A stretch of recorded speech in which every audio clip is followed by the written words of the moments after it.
ثم أدبر يسعى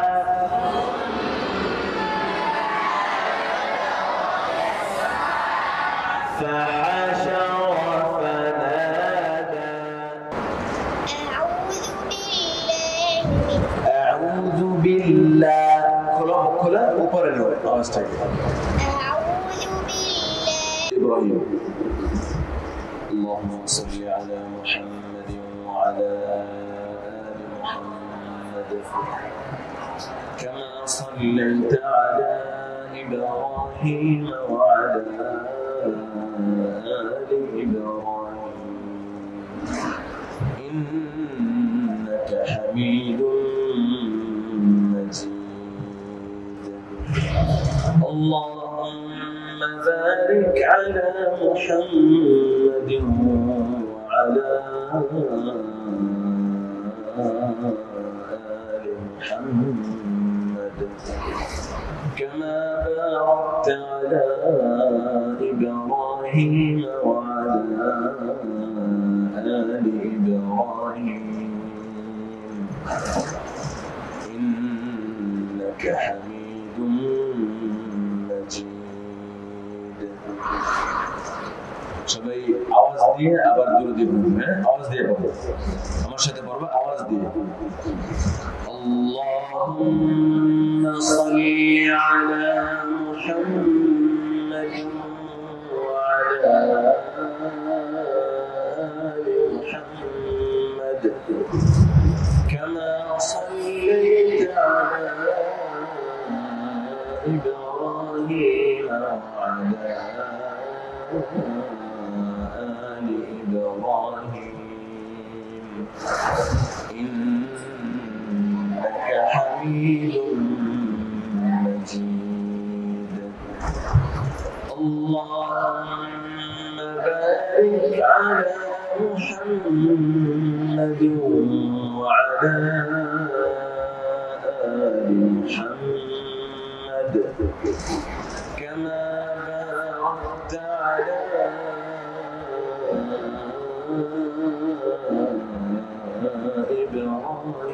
إبراهيم وعلى آل إبراهيم إنك حميد مجيد أعوذ بالله شباب ربي زدني علما ربي زدني علما ربي زدني علما ربي زدني علما ربي زدني علما ربي زدني علما ربي زدني علما ربي زدني علما ربي زدني علما ربي زدني علما الحمد لله ما شاء الله সুন্দর পরিবেশ হ্যাঁ তোমাদেরকে দেখে খুব ভালো লাগতেছে আলহামদুলিল্লাহ সবাই পরিপাটি হয়ে বসছো মাদ্রাসা মাশাআল্লাহ খুব সুন্দর পরিবেশ এবং পরিপাটি ঠিক আছে এভাবে সবসময় পরিষ্কার এবং পরিপাটি হয়ে তোমরা থাকবে পরিপাটি হয়ে থাকলে কি হয় পড়ার মধ্যে মনোযোগ বাড়ে পড়াতে কি মন বেশি বসে যখন তোমার শরীরের কাপড় তুমি যে রুমে আছো ওই রুমটা যখন পরিষ্কার থাকবে পরিপাটি থাকবে তোমার পড়ার মধ্যে মনোযোগ বাড়বে পড়ার মধ্যে তোমার বেশি মন বসবে ঠিক আছে ইনশাআল্লাহ তো একজন তেলাওয়াত শোনাও আসসালামু আলাইকুম وعليكم السلام ورحمة الله وبركاته. أعوذ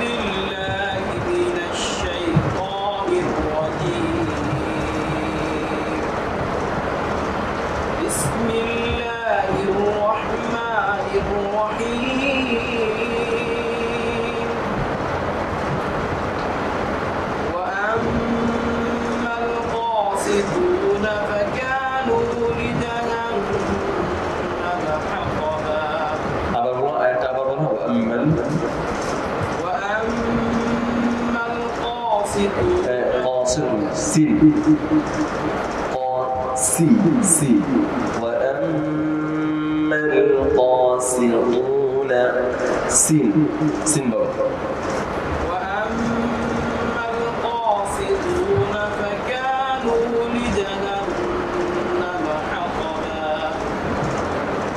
وأن لو استقاموا على الطريقة لأسقيناهم ماء غدقا لأسقيناهم قلنا برايا قرأ সিন বলো তোমার সিন বলে সদ হয়ে যায় لأسقيناهم ماء غدقا لنفتنهم فيه ومن يعرض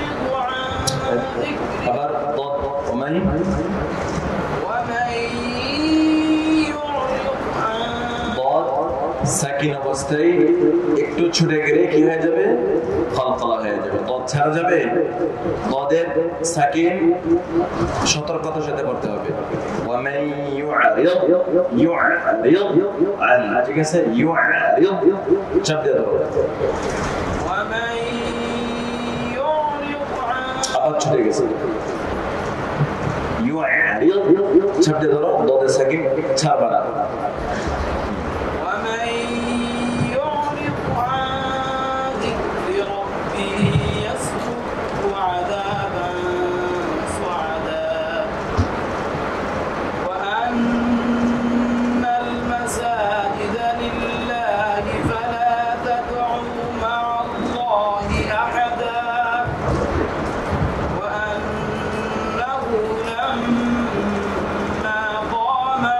الله يدعوه كادوا يكونون عليه لبدا حسبك صدق الله العظيم সবাই বলো মাশাআল্লাহ তোমার নাম কি বাবা নাহিদুল ইসলাম তো তোমার সৌত মানে সুর আর কি সুন্দর মাশাআল্লাহ আর কি তালাফুজ হরফের যে উচ্চারণ সঠিক উচ্চারণটা তোমার অনেক সময় খেয়াল না করার জন্য ঠিক আছে তো এখন আমি যখন মাস করাবো তুমি হরফের উচ্চারণগুলি খেয়াল করবে কিভাবে উচ্চারণগুলি করে হ্যাঁ দেখা যাচ্ছে সাংঘর্ষিক বোঝো সাংঘর্ষিক বলা হয় একটি হরফ আরেকটি হরফের কাছাকাছি উচ্চারণ যেমন সাদ সিন তা দাল এগুলি কি সাংঘর্ষিক ঠিক আছে না তা তা দাল দাল তারপরে কি ওয়া ওই হরফগুলি উচ্চারণ করার সময় খেয়াল করে উচ্চারণ করতে হয় যেন সাদের জায়গায় সিন না হয় আবার সিন পড়ার সময় যেন সাদ না বোঝা যায় কথা বলবো সবার নাহিদুল ইসলাম তোমার বুঝে আসছে বদ সাকিন অবস্থায় কি করতে হবে শক্ত করে ধরতে হবে যেন এটা না ছুটে সাকিনটা যেন না ছুটে খেয়াল করে সতর্কতার সাথে পড়তে হবে হ্যাঁ বসো আরেকজন করো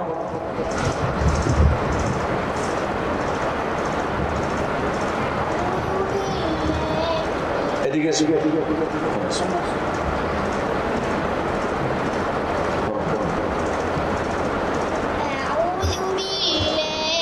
লে হয়ে গেছে আউযু বিল্লাহ হয়ে গেছে আউযু বিল্লাহ লা জবর এবং খারা জবরের উচ্চারণ কোন দিকে মাইল করতে হবে মানে কোন দিকে যাবে নিচের দিকে কোন দিকে উপরের দিকে মনে থাকবে জবর এবং খারা জবরের উচ্চারণটাকে উপরের দিকে নিতে হবে এখন যদি তুমি উপরে না নেও উচ্চারণটাকে লে এমালা হয়ে যাবে আউযু বিল্লাহ এমন হয়ে যাবে আউযু বিল্লাহ লা এমন করতে হবে ঠিক আছে বলো আউযু বিল্লাহ খোলা উপরে নেও আওয়াজটাকে আউযু বিল্লাহ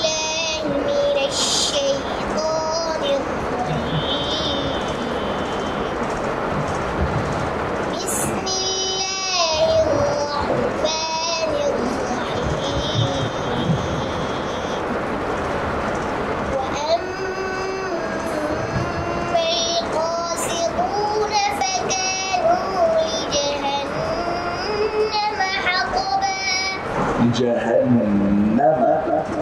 তোমার জবরগুলি একটু এমালার দিকে চলে যাবে ঠিক আছে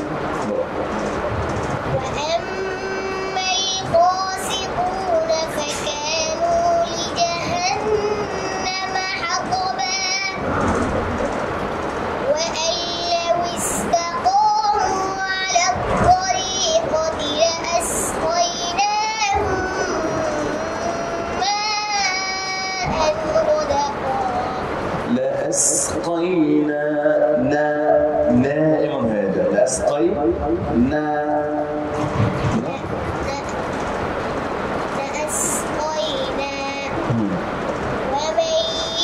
أو أن لو استقاموا على الطريقة لأسقيناهم ماء غدقا لنفتنهم فيه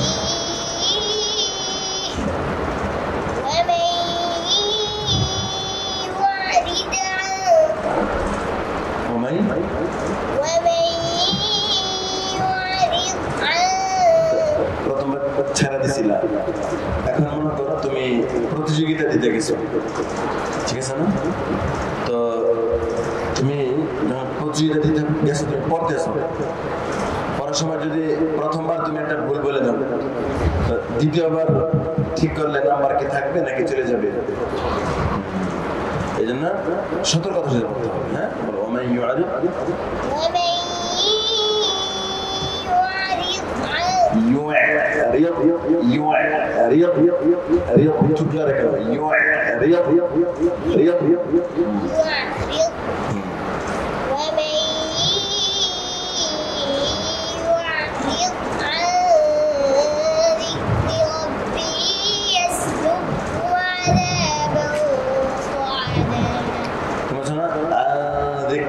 এখানে গুণাটা কেমন হবে আন চাপতে গুণাটা কিন্তু আন দিকরি মাখরাজে চাপ দিতে হবে আন দিকরি আনা কেমন করতে হবে এটা ঠিক আছে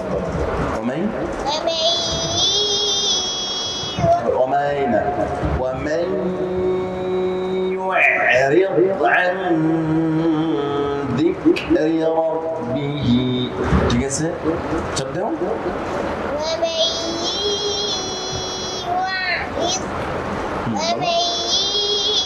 يعرض عن ذكر ربه يسلكه عذابا صعدا وأن المساجد لله فلا تدعوا مع الله أحدا أولا أتقبلوا وأن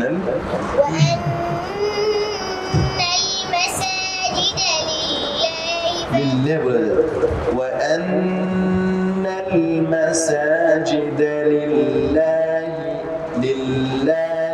ليه من زمان تيجي لله وأن المساجد لله فلا تدعوا مع الله أحدا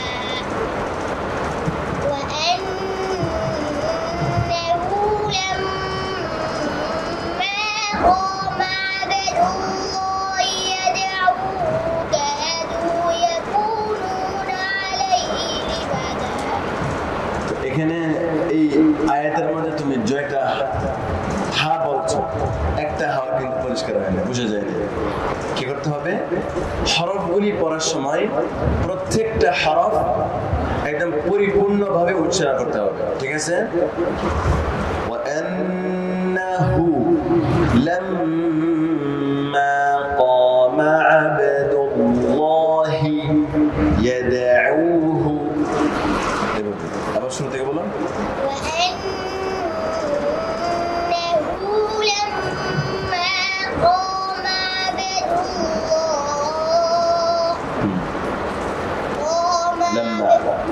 شو تقول أما أنه لما قام عبد الله يدعوه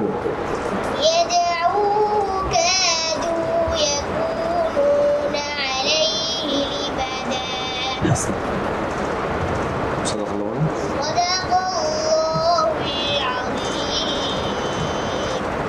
সবাই মাশাআল্লাহ। মাশাআল্লাহ, তোমার সওত মিয়া মিয়া, ঠিক আছে, সওত অনেক সুন্দর। বাকি তোমার যে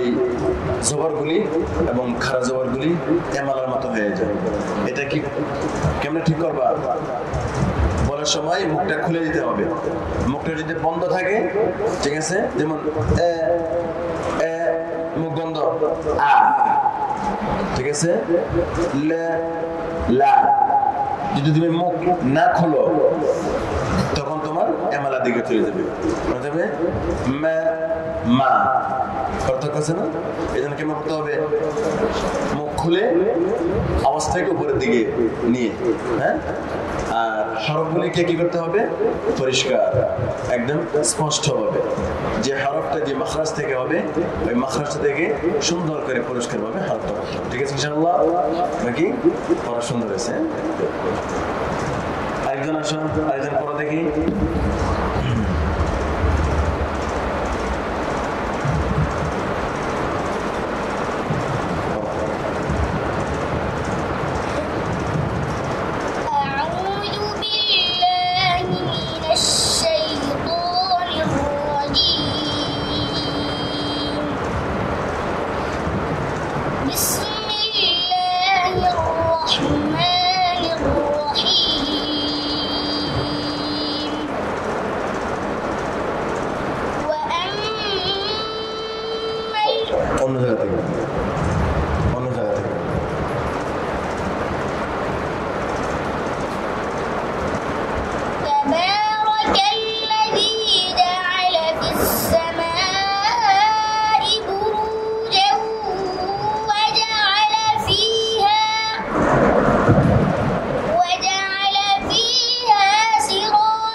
تبارك الذي جعل في السماء بروجا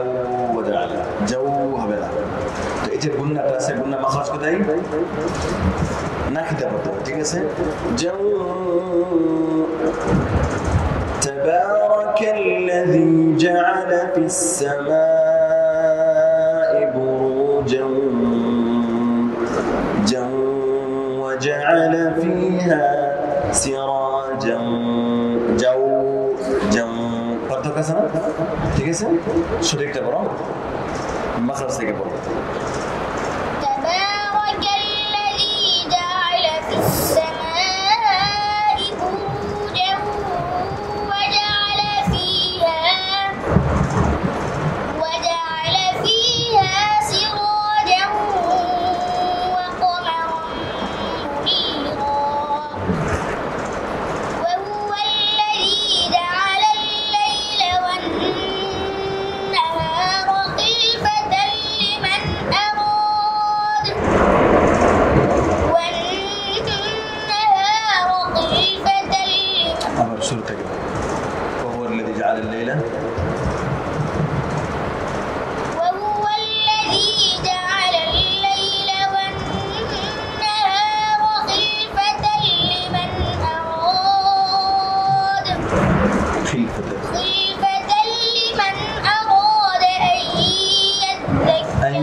وعباد الرحمن الذين يمشون على الأرض هونا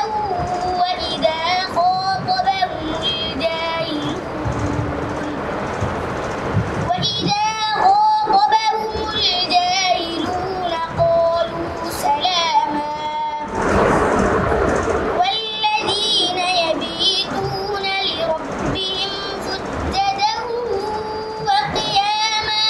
سجدا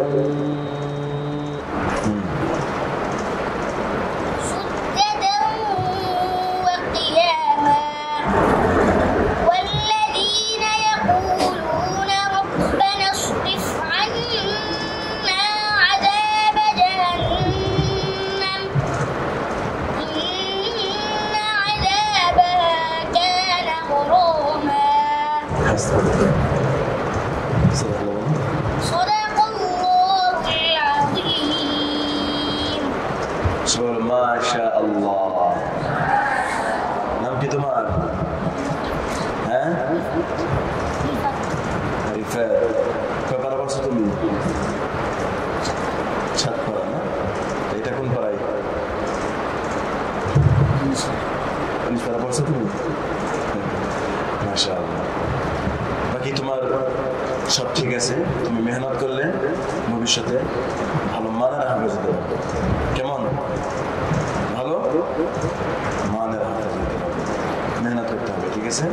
হরফগুলি কৈফিয়ত সহকারে পড়তে হবে তোমার কৈফিয়ত একটু দুর্বল আছে কি দুর্বল আছে তোমার হরফের কৈফিয়ত হরফের কি কৈফিয়ত কাকে বলে হরফ উচ্চারণ করার সময় ধরো তুমি যে হরফ উচ্চারণ করবা ওই হরফটা করার সময় এই এটার সিফাতটা কেমন হবে ওটাকে কোথায় ঠোঁটের মধ্যে নিয়ে এসে কৈফিয়ত সহকারে পড়া ঠিক আছে মেহনত করতে পারলে ভালো যদি তুমি বুঝে মেহনত করতে পারো ইনশাআল্লাহ ভালো মনে হবে ঠিক আছে হ্যাঁ পারবে না